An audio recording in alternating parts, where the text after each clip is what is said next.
see. Living in the future now.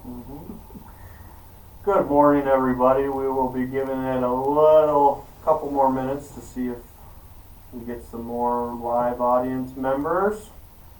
If you'd like, comment down in the chat. Let us know you're here or who you are. We'd like to know who our fans are. I only got 5 fan letters this last week. I was a bit disappointed, not gonna lie. What are you gonna do? Yeah. We'll get there. Yeah. How was your weekend, Kyle? Pretty good. Yeah. How about yours? Oh, it was okay. It was fun. Yeah, it was a little chilly. Just a bit. I was out camping. It was 26 degrees one of the nights. His nose woke up. My nose was a little cold. Now, when you say camping, you mean camping or glamping? Oh, we were camping. Oh, boy. Okay. Just had to double check. Didn't want to say something. Alrighty, we better get started here. Well, welcome to episode 2 of Coffee and Conservation here with Kyle Richter and then my counterpart Ethan Dahl. Good morning. We kind of nothing special to talk about today. Just on the agenda, we have a special guest, our first special guest appearance of our little escapade here. We're see if we can get some more in the future. But since we were with you last, Ethan actually won the Masters and got his first green jacket. So impressive, I know. yeah, we didn't really know that we were with a golf legend in our midst, but you know, the practice finally paid off. I told Tiger, your time's over, it's my time to shine, you know. But, you know, still working on an Arnold Palmer deal there, but we'll get there. Speak about that. Yeah. But, yeah, so, Ethan, what's the haps with the soil and water the last 3 weeks? Oh, that's kind of a loaded question. You know very well as I. There's been a lot going on. There's too much to talk about. Why would you do that? Well, is there any Minnesota Ag Water Quality Certification Program updates or anything? I wouldn't say there's any of that. Been working with multiple different farmers on their applications and getting them certified and everything along those lines, but no real actual updates on the program side of things. Well, I do have a pretty big update for one of the programs I do, the CREP program. We had a sign up that was supposed to be closing on Friday, but it's currently been put on hold. USDA came out last week and said that CRP is on a hold due to the hope that they'll be able to increase soil rental rates. So that is something to look forward in the future if you're interested in some CRP. But CREP as well, so it gives you a little bit, if you're still thinking about it or anything, gives you a little bit more time to think about it. And just if you have any questions, feel free to give me a call at the office on the CREP side of things, and CRP, I'll get you over to who you need to talk to on that side of things as well. But you can still let me know if you're interested, and we can get an application started. We're just not going to know the final financials at this point, but we will in the future. So with that, we'll get into the bulk of our program, and Ethan, why don't you tell them what we're going to be doing next? So this is going to become kind of my favorite part of the programs, because it just means less talking for us when we have a guest speaker. You know, we just have a few questions. We can grill them on a bunch of different things. So today we have a guest speaker, and it is our very own district manager, Holly Hadlewick. So Holly, if you won't mind joining us on stage here. We're going to put her in the middle. Yep. Now this is going to be fun because she did both of our interviews, so it's time to get a little, revenge on the back end here. Like little payback. Yeah. Oh, good morning, Holly. How are you doing today? Good morning. I'm wonderful, gentlemen. How about yourselves? Not too bad. Not too shabby. So we're kind of just going to volley some questions back and forth here. I think I'll start, throw you a little softball. What would you say the favorite part of your job is, Holly? The favorite part of my job is working with you two. Aww. Wow, what an answer. She's hoping we're not going to give her a heart. Yeah. So she gives her that. But In all sincerity, I do really enjoy working with you two. But I like about my job is that it's never the same thing. It's always changing. You know, even this morning we talked a little bit. I had a game plan for today and got a phone call, game plan changed. And so I kind of like that it's never a dull moment. There's always something new coming up. Yeah, definitely go with the flow kind of thing. Mm-hmm. Yeah, you never know, Ethan. He likes to pull some fast ones on us, so we're always Keep on on our the toes. Yep. That's right. All right. I guess that means I'm next. Oh, that's a big list. Oh, I always forget what I'm thinking. So, all right. In your professional opinion, what is the most important conservation practice farmers should be doing, and why? How long is your program? My program? Yeah. Oh, 10, 15 minutes. You don't have that much time? So, in my opinion, if farmers can figure out any way to implement some version of reduced tillage on their farm is the most important thing. Anything that's going to help soil aggregate stability, which is going to help infiltration, which is going to help nutrient cycling, is the most important practice. That's also then going to help keep the soil in place. If you've got better aggregate stability and stable soil health, that's going to reduce that black snow we saw back in December and those drifts that we're still seeing of soil in the road ditches. Yeah. So that's really the most important thing. And I know that, equipment's really expensive and it's hard to change things, but even maybe eliminating that tillage on the soybean stubble or figuring out a way to go to a less aggressive tillage. All of those little steps help with your soil structure and your aggregate stability, and then it all just comes together. Yeah, and so just a question that comes to mind, Holly. For people that face challenges like different parts, like really wet soils or really dry soils or stuff like that, do you see the reduced tillage being effective in all different types of soil climates, I should say? That's a great question, and absolutely. Soil, its natural state is to function like a sponge. And if you've got stable soil aggregates and soil health, your sponge will function like it's supposed to. So those drier soils are now going to be able to handle when we hit a drier spell, and those wetter soils are actually going to allow the water to leach away if you've got stable structure.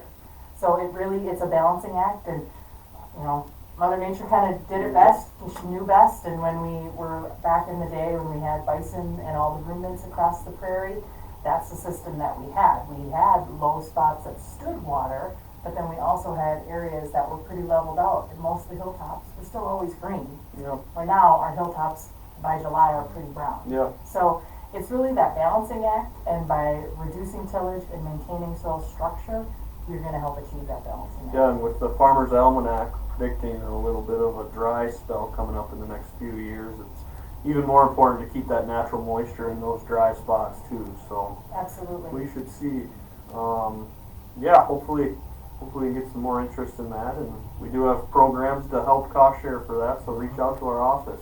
Absolutely. Can I follow up on that comment about programs? Yeah. The other thing we can do is, maybe we might not have a big coffer of cash that day, but we can connect farmers with other farmers. You've got landowners in the county that are doing amazing stuff and have been doing soil health practices, reduced tillage, cover crops successfully at a corn, soybean, sugar beet rotation for decades. And so, it's kind of tricky if you go to somebody and we're not snake oil salesmen here, but we can connect you with those people that are doing stuff. And so we definitely, if we can't help you financially, sometimes we can just be a resource as well. Yep, for sure. So to our next question, what sparked your interest in conservation, Holly? So I spent my childhood with my dad. I'm the youngest of 6, and when I was 3, my mom had to go to work in town. And so I was always outside playing in the soil and in the dirt as a child. And once it was just me and Dad, that's what I was doing, was hanging out with farmers and farming. And I grew up right on the 3 Mile Creek, which is a tributary to the Redwood River. And so if we weren't working, we were recreating on that and playing as kids. And so I just loved the balance of how farming connected with our ecosystems. So I pin it on my dad. Interesting. I never did that. Mm-hmm. Learn something new every day. My next question is, what's your favorite aspects of working with Grenville County landowners? There is such a diverse crop rotation in Grenville County.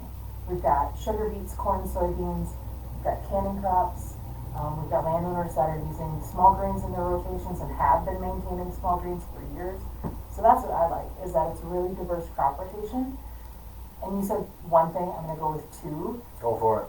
I also like that we've got such different soil types and landscape, I guess I should say, across the county. So in the western part of the county, historically, we had 21% soil organic matter was the high end historically.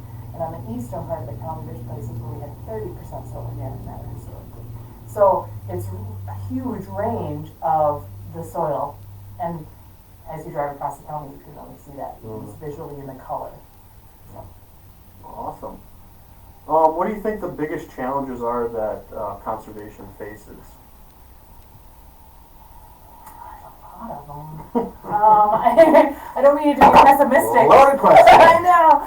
I don't want to be pessimistic, but there is a lot because we're dealing with people's livelihoods. And so I think the biggest thing that conservation is facing is making sure that we are making the connection with those that are not connected to the farm actively, understand what goes into it. You know, Grenville County, a lot of the land is owned by people that don't live in the county. And that's one of the common disconnects that we see is that it's hard for landowners to have any flexibility in implementation of new practices when budgets are so tight. Because someone that doesn't maybe see the land 2 and 3 generations removed from the land doesn't understand the importance. So not that land isn't an investment, but we need to make that connection.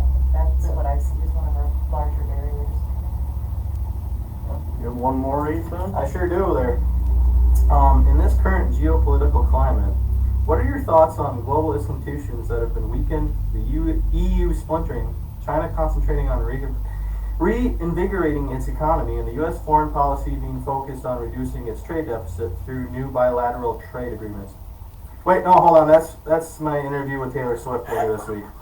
Thank heavens. No, I'm sorry about that. I got confused there. My last question for you, Holly. Ethan, this Masters winner, he's got big interviews coming up. Yeah, NBC. I'm pretty busy this week. My notes are getting mixed around here. What have been the hardest obstacles that you believe that you yourself or the SWCD here have to overcome with working with landowners? I would say, how do I word it? I don't want to say perceptions, but like sometimes, myself included, if there's a bad experience, I have a hard time forgiving and forgetting and moving on. And sometimes I see that, is that 20 years ago, Grandpa had an issue with someone at the Soil and Water, or a project fell through because of funding, so then they don't want to come back to the Soil and Water. So that's kind of one of the challenges that I want everybody to know, that we're all here to help, and we're sorry if something didn't go well in the past, but you know, we don't think that way. We're all very progressive here, including, you know, I didn't want to be on your video, but here we are. And so I think it's really important to know that, you know, people change, times change, and hopefully people can reconnect with us if they have lost connection with us. Yeah, well put. Yeah, we're here to help, Holly. We're here to help, and we want to be your friend, not your foe. So, does anybody have any questions for Holly in the chat? Feel free to let us know. We're kind of just going to wrap things up here, but if someone mentions something, we can definitely get it answered. But Holly, do you have any concluding statements or tidbits or anything? I have a question for each of you. Oh, well, this was our time is up. Cut the feed. What do each of you think is our greatest barrier? Oh, man. I would say probably just education, I think, is the hardest, is the biggest barrier, is just, well, not education, I don't know how to put this, but just showing that, like, these conservation practices and different implementations actually do work, and they are, because, I mean, it's all about money and being able to get how much money per acre, and being able to just show that implementing these, you know, it might not, the first year it may not look great, but you're looking at 5 years and down the line, and you're just looking at your cost basis and just showing that your per acre cost basis will be going down when you're reducing tillage, when you're planting cover crops.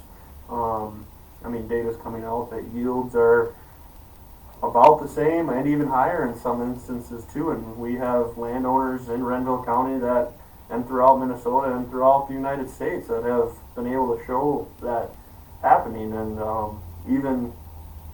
even like ranchers that are doing cover crops and stuff like that, having integrating livestock and everything like that. It's just, soil health is a great thing, and just trying to educate more people and trying to just show that it works, because I know that's a big thing that people don't think that it works. So just trying to show people who aren't really sure about it that it does work, I think, is our biggest barrier. That's a good one. I should have used that one. I like it. Looking at things profit per acre instead of yield. Yep, and I think that's a big thing that we're working on here at the SWCD, is just the three of us are just trying to increase our outreach efforts and try to be more available to the landowner, and being willing to sit down with landowners. And I know with COVID and everything, it's been tough because we can't really have people in the office, but now that the weather's getting warmer, and I mean, we're all open to meeting people at their farm sites and doing site visits and kind of walking through the train of thought and everything like that. So, like I said, we're here to be your friend, not your foe. I've talked enough. Ethan can say his barrier now. What he said, I like that. I think for me, it's probably the perception of us. You know, we're here as a resource for everybody, and I know that's sometimes hard to kind of understand, especially with my position, because buffer law, I handle that, and I'm also the county egg inspector, so it's a lot of disciplinary, unfortunately, when it comes to my kind of programs. But you know, at the same time, again, with the Malpot program, that's all volunteer basis, and you know, I help with that. I think it's just, you know, we're here as a resource for all of you in the county and everything like that, and there are aspects of our positions that, you know, whether we agree with some of it or not, it's just kind of the way it is. And again, what Kyle said, friend not foe thing, and it's just that whole perception barrier sometimes. I think once you actually sit down, talk to us, work with us, especially with some of the more friendly programs, maybe not like egg inspector, when I see a bunch of noxious weeds on your land. But you know, I still try to make that as painless as possible and everything. So I think it's just kind of, that's a barrier that, especially in my position, that I see a lot, unfortunately. But you know, again, it's just, we're here as your resource. We want to help you as much as we can. Well, Holly, thanks for joining us today. Sorry you didn't get any questions from the viewers. Well, that's just something. Come on, guys. Wealth of knowledge over here. What are you doing? But thank you for joining us again. If you missed something, or if you were in for a couple seconds and could only watch or caught the late end of it, Ethan will be posting it to our YouTube channel. Sure will. Later on, so you can always go back and watch it. But otherwise, we're looking in 2 weeks, Tuesday morning. I believe that'd be May 11th is the next date we'll be looking at. If it changes, we might need to push it back to May 18th potentially, but we'll let you know. Like everything, the world's always changing, so things come up. But we're going to keep trying to bring you some good content at least once a month. So, but that's all, folks. All right. Have a good one. Thanks for having me.